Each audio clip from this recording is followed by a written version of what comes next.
Welcome into Chicago Bears Now. We are presented by Manscaped. You can get the perfect package when you use promo code CHAT. We'll tell you about the #1 men's grooming tool in just a little bit with our partners Manscaped. But go to manscaped.com and use promo code CHAT for 20% off.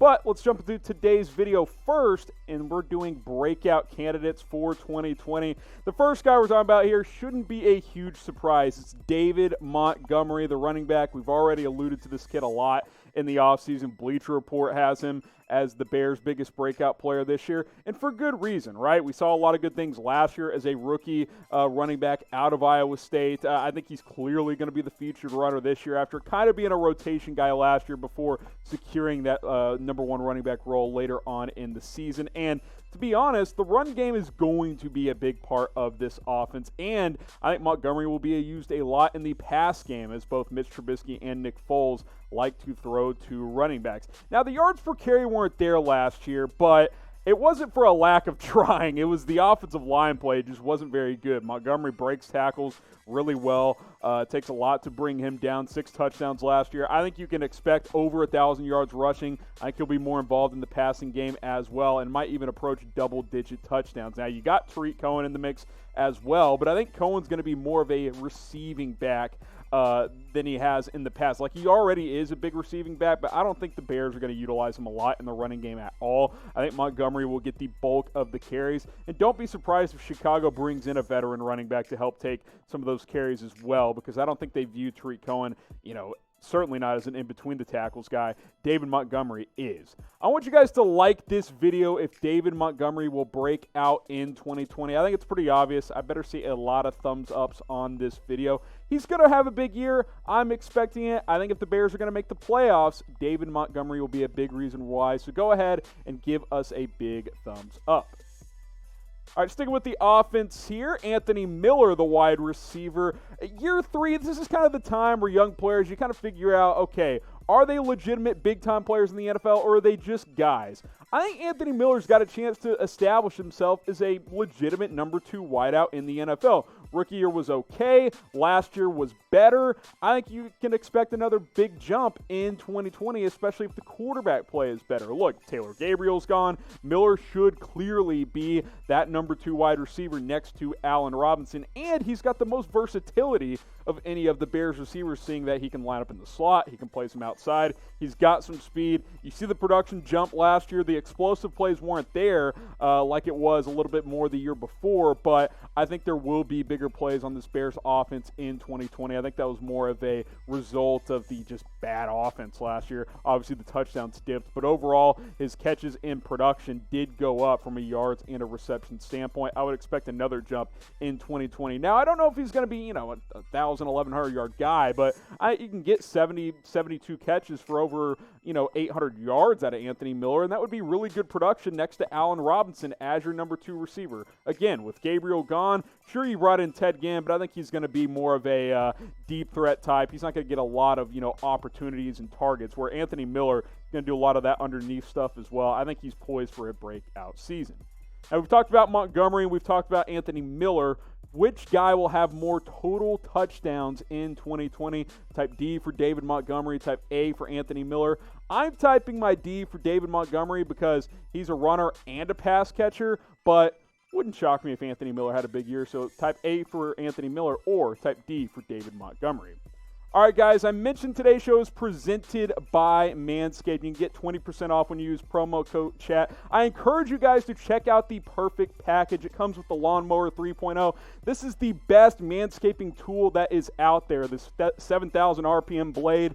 It's advanced skin technology. You're not going to have any razor burn down there. Look, sometimes it just happens. It creeps up on you, and you're looking like the Amazon rainforest down there. Nobody wants that. Nobody needs that, especially if you have a significant other like I do. Go to manscaped.com/chat. The promo code also comes with these the perfect package also comes with these awesome boxers. Best pair I've ever owned. You got the travel kit. You got ball deodorant, ball toner. You're going to be feeling fresh down there and looking fresh as well when you go to Manscaped. Go to manscaped.com. Use promo code CHAT to get 20% off. It is the best men's tool out there, so go ahead and check that out.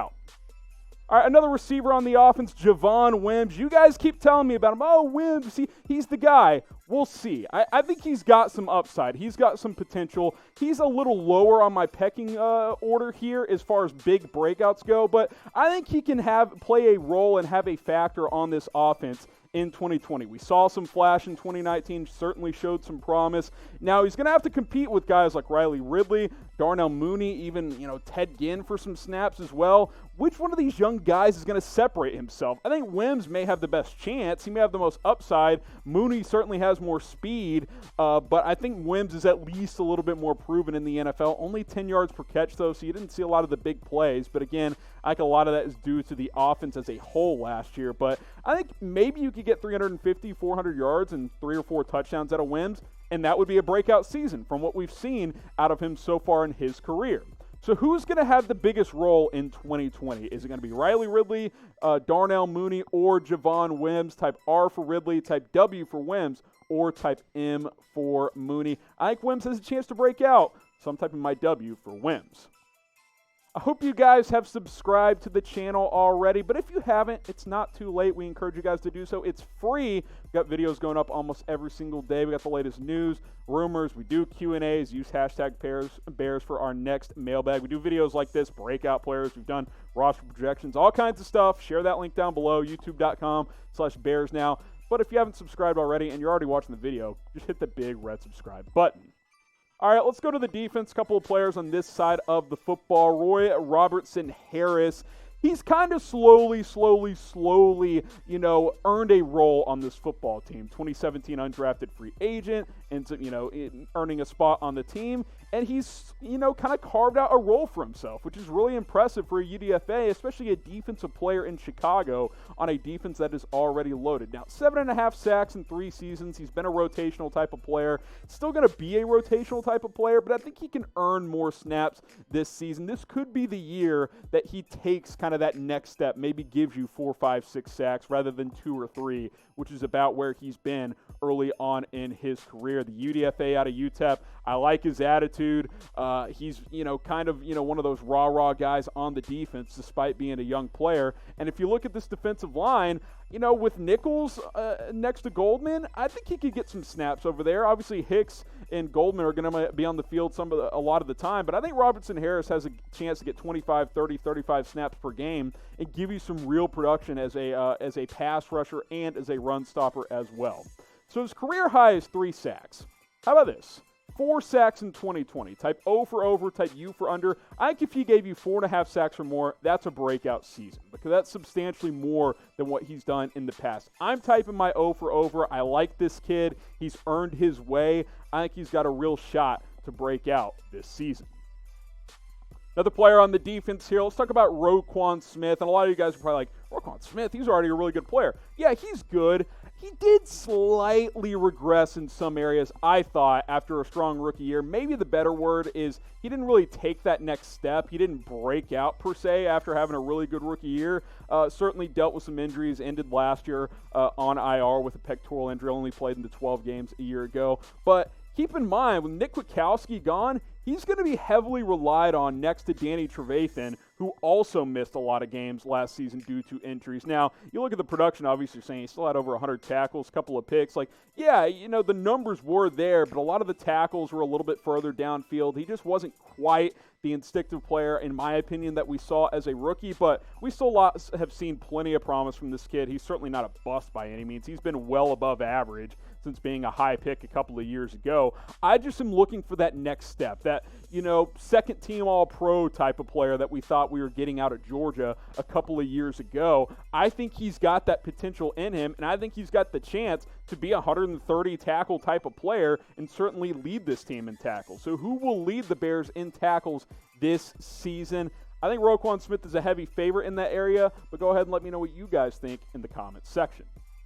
We know he's a good tackler. He led the team last year with over 100 tackles despite missing 4 games. But can he give you 135? Can you give you a couple of sacks? Can he be really instinctive in coverage, which is the prospect he was coming out? I think he can.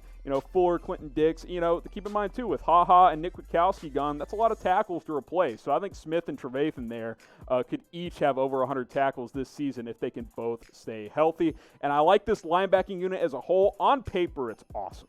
Quinn and Mack on the edge, Trevathan and Smith on the interior. The depth is questionable, but if those 4 guys stay healthy for the most part, you're going to be tough to find a better foursome on a 3-4 defense at the linebacker position. It's just going to be hard to find if you look at NFL roster. So I'm excited about this group. I'm excited about Roquan Smith, kind of like Anthony Miller. Entering year 3 now, I think a big jump is expected here, especially from a first-round pick. I think he's going to break out this season. So which player on the Bears will break out the most in 2020? You can put a couple of names for there. Who do you think is going to break out? I give you my 5 guys, but let me know who you guys think will break out this upcoming season. And just to recap, my 5 guys here, 3 on offense, 2 on defense. David Montgomery at the running back spot, I think he's going to be really good. Anthony Miller, Javon Wims, especially Miller. I think those guys have a chance to really take that next step. Robertson-Harris, who continues to get better and better. And then Roquan Smith, he could, by the end of this upcoming season, we might be looking at this and say, hey, Roquan Smith might be one of the best players on this defense.